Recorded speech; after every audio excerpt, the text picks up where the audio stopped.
Owner அவர் தான் company owner.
அந்த கரியவாளும் அவளை கடலில் துணித்தோம்.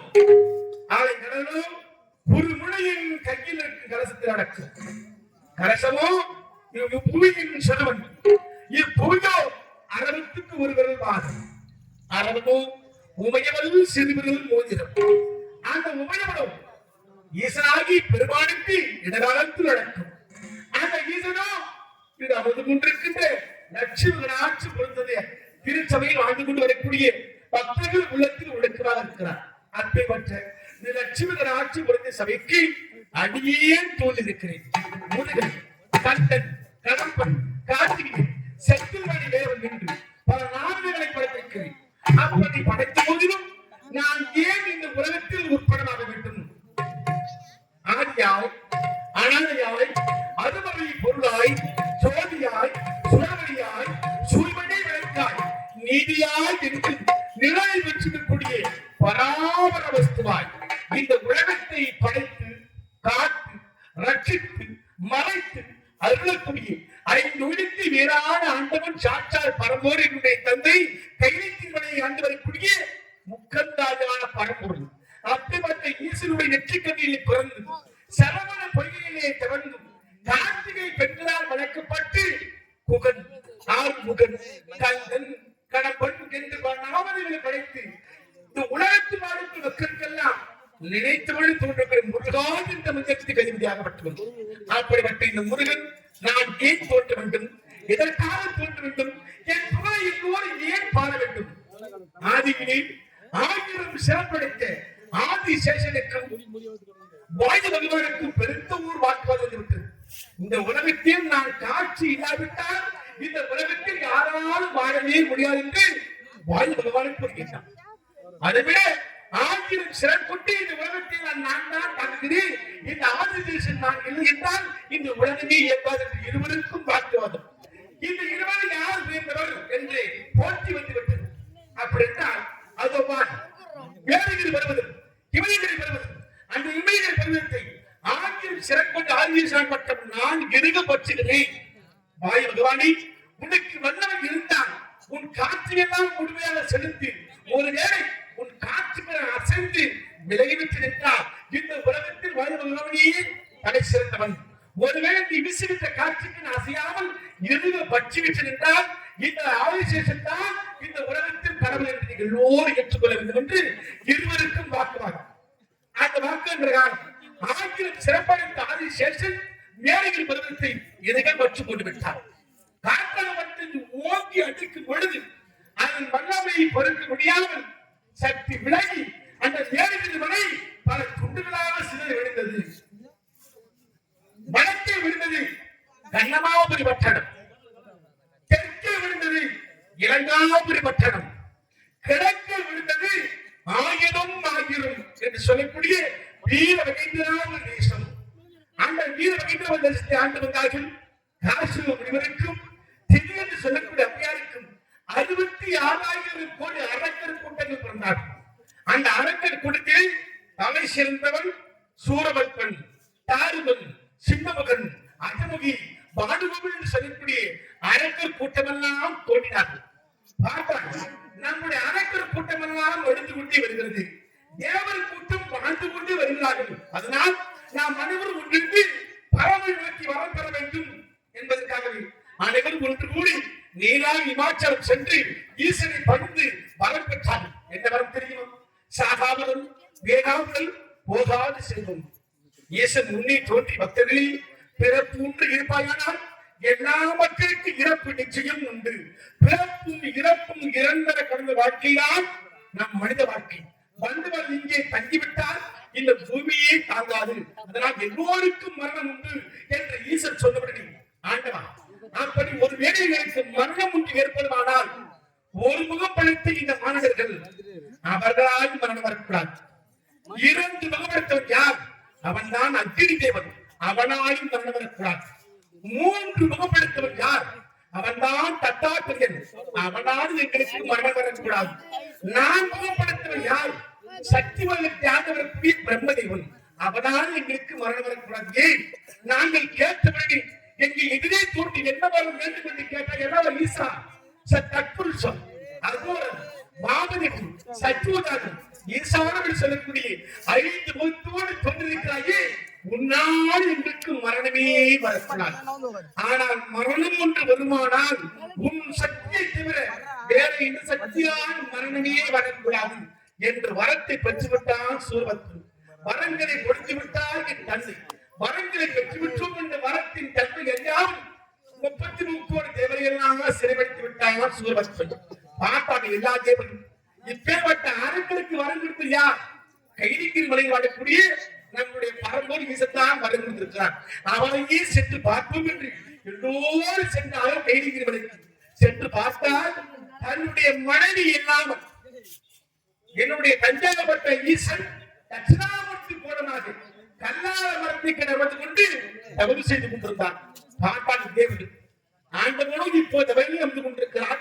அந்த தவத்தில் கிடைத்தால் ஆண்டவனுக்கு சிறப்பு இருக்கும்.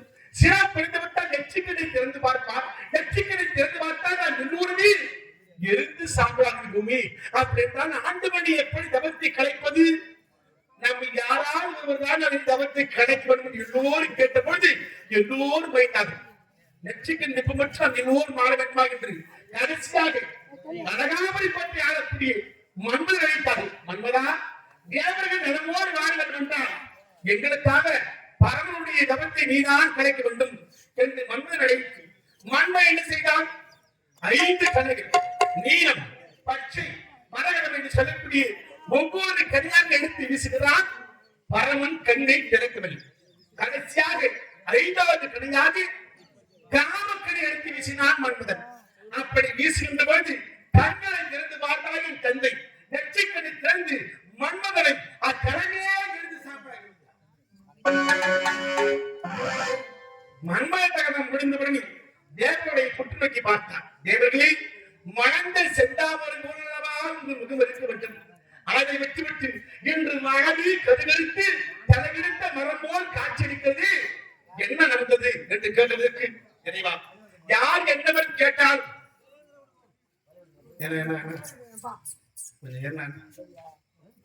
யார் என்னவன் கேட்டால் இல்லை என்று சொல்லாமல் நீங்கள் வரங்களை கொடுத்து வருகின்றனர்.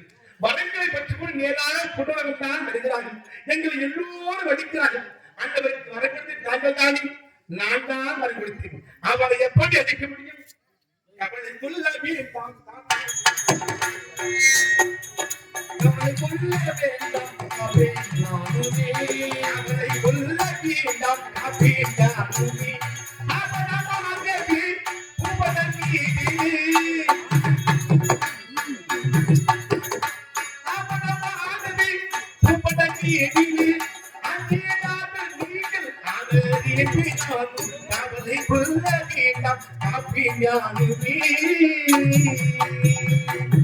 சுவாமி, எங்களை எப்படி நீங்கள் காப்பாற்ற போகிறீர்கள்? என் மனைவி உயிர்களும் இடநாளுக்கு விலை பூலோகத்திலே மீனவர்களும் அதுதான் இன்னைக்கு பர்வதராஜ குலம் என்று சொல்கிறார்கள். அப்படிப்பட்ட பர்வதராஜ குலத்திலே பார்வதியாக கொண்டிருக்கிறார் என் மனைவி. அவளை அழைத்து வந்து எனக்கும் என் மனைவிக்கும் திருமணத்தை முடித்து வைத்தால் அவர் கேட்டது போல் ஒரு முகம் படைத்த மாநிலம் முதல் 5 முகத்தை என்னால் கொள்ள முடியாது. அதனால் 6 முகத்தோடு ஒரு குமாரனை படைக்கப் போகிறேன்.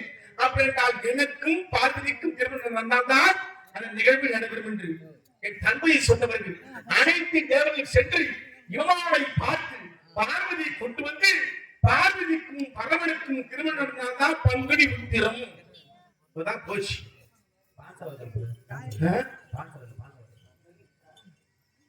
அது மட்டும் இல்லாம கிராமத்தால் ஒரு சின்ன வேண்டுகோள், குடிக்கிறதுக்கு தண்ணி இல்லை, ஒரு தண்ணி கொஞ்சம் கொடுங்க.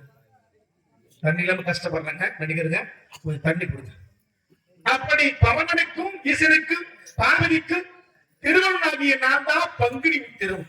அது மட்டும் இல்லை, சபரிமலையிலே கார்த்திகை மாதம் 1ஆம் தேதி மாலை போட்டு செல்கிறார்கள் பக்தர் கூட்டங்கள். அப்பேற்பட்ட அதிகார புத்திர ஐயப்பன் பிறந்த நாளும் பங்குனி உத்திரம் தான். அப்பேற்பட்ட பங்குனி உத்திரத்தன்று ஏதாவது வேண்டுதல் இருந்தால் சிவன் ஆலயத்திற்கோ அல்லது முருகப்பெருமாள் சென்று வேண்டினால் எல்லா குறையும் தீரும். அப்பேற்பட்ட பங்குனி உத்திரத்தன்று பரமனுக்கும் சக்திக்கும் திருமணத்தை முடித்து மறு கனவே கண்கள் தெரிந்த வாட்டாய தந்தை நெற்றிக்கதிலே சரவண பகுதியில் விழுந்தது தீப்பொறிகள். அந்த தீப்பொறிகளை 6 தலைமுறைகளை 6 கொண்டாக வந்து தனியை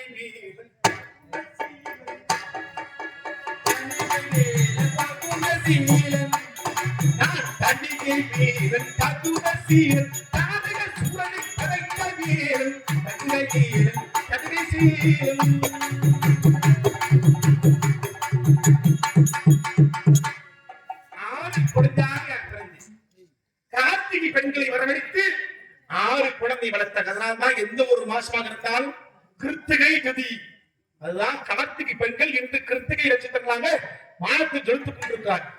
அந்த பெண்களுக்கு மரியாதை செலுத்திவிட்ட பிறகுதான் முருக பெருமானுக்கு திருமணம் நடக்கும். கிருத்திகை நட்சத்திரங்களாக இந்த வாழ்ந்து கொண்டிருக்கிறார். அவர்கள் வளர்த்த பிறகு இந்த 6 குழந்தையும் மண்ணை ஆதிவாசக்தி 6 இணைத்து 6 பகமும் 10 கரத்தோடு இந்த முருகனை படைத்தாக தாய்.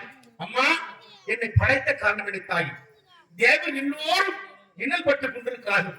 அந்த இன்னலெல்லாம் நீதான் தீர்க்க வேண்டும். நான் சிரித்தேன். என்னமா இது? உலகத்துக்கெல்லாம் நாயகன் என் தந்தை ஈசன் இருக்கிறார்.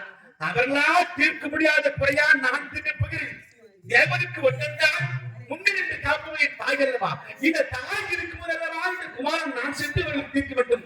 இல்லை மகனே, அவர்கள் பெற்ற பரமப்படி ஒரு வகுப்பளித்த மாணவர்கள் முதல் 5 முகப்படுத்தி ஈசனால் கொல்ல முடியாத 6 முகத்தோடு 12 கரத்தோடு உன்னை நாங்கள் பார்த்திருக்கிறோம்.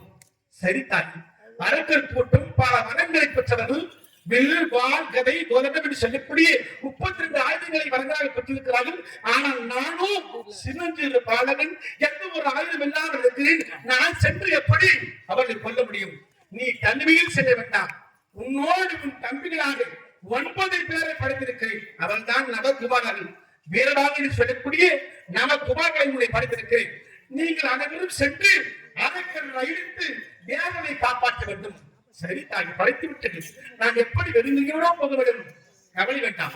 இதோ இந்த ஆதிசக்தியுடைய அனைத்து சக்தியும் ஒன்றாக திரட்டி சக்தி வரிகளை ஒரு கரத்தில் தருகிறேன். இந்த வேலைக்கு பின்று நீ அவரை வென்று பெற்று வா. எப்படி அம்மா? இந்த வேலை நீ அரக்கர் மீது ஏவினார் அவர்களை கொன்றுவிட்டு மீண்டும் ஒரு கரத்தை வந்து சேரும். அப்பேற்பட்ட வல்லமை படைத்த ஆயுதம்தான் இந்த சக்தி வேல் என்று வரைத்தால் வேலை பெற்றுக் கொண்டு குமாரன் நேராக சென்று வீரமேந்திராபுரி செல்லுகின்ற வழியிலே பிரபஞ்சகிரி வழியாக இருந்தான் தாரகாசுவர். எப்படி என்றால் தன் உயிர் போன பிறகு தன் தமையின் உயிர் பங்குடன் வந்து கிரவஞ்சிகரி விளையாடுறன் தான் தாரகாசுரன் எடுத்து வீசிய மலையை கிரவஞ்சிகரி மலை இரு பிளவாக சென்றதுதான் தனிகை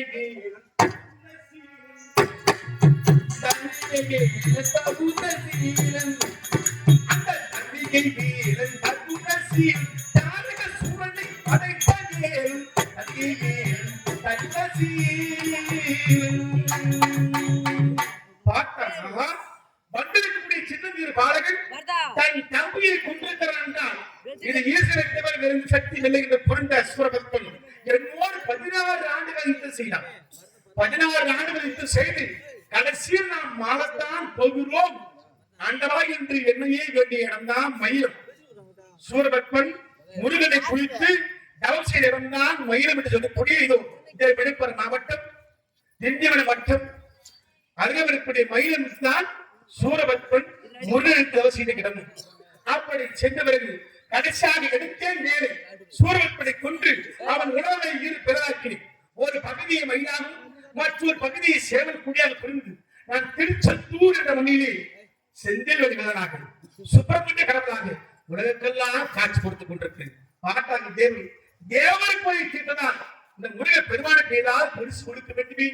அதனால் பாட்டா தெய்வீகம் என் மகன் இருக்கிறார் தெய்வயான தெய்வயானுக்கும் முருக பெருமானுக்கும் திருப்பரங்குன்றம் என்று சொல்லக்கூடிய புண்ணிய தலத்திலே திருமணத்தை முடிப்போம் என்று எனக்கும் என் மனைவியாக தெய்வயானுக்கும் திருமணத்தை முடித்து வைத்தார். அவள் முதல் மனைவி. இரண்டால் என் ஆசை மனைவி அன்பு மனைவி இளைய மனைவி வள்ளி இருக்கிறார். இருவரையும் மணந்து இந்த முருக பெருமான் யார் என்னவரும் கேட்டாது இல்லை என்று சொல்லாது தமிழ் கடவுளாக முருக பெருமானாக கல்யாண சுந்தரராக கிருஷ்ணகிரி சாமியாக பிரம்மகுமார சாமியாக நாமங்கள் படைத்து நான் வாழ்ந்து வருகிறேன். நான் வந்து விரேனமாகிறேன். என் முதல் மனைவியை பார்க்க வேண்டும். முதல் மனைவியை பார்த்து விடுத்து விட்டுதான் பல காரியங்களே இருக்கு வருகிறேன்.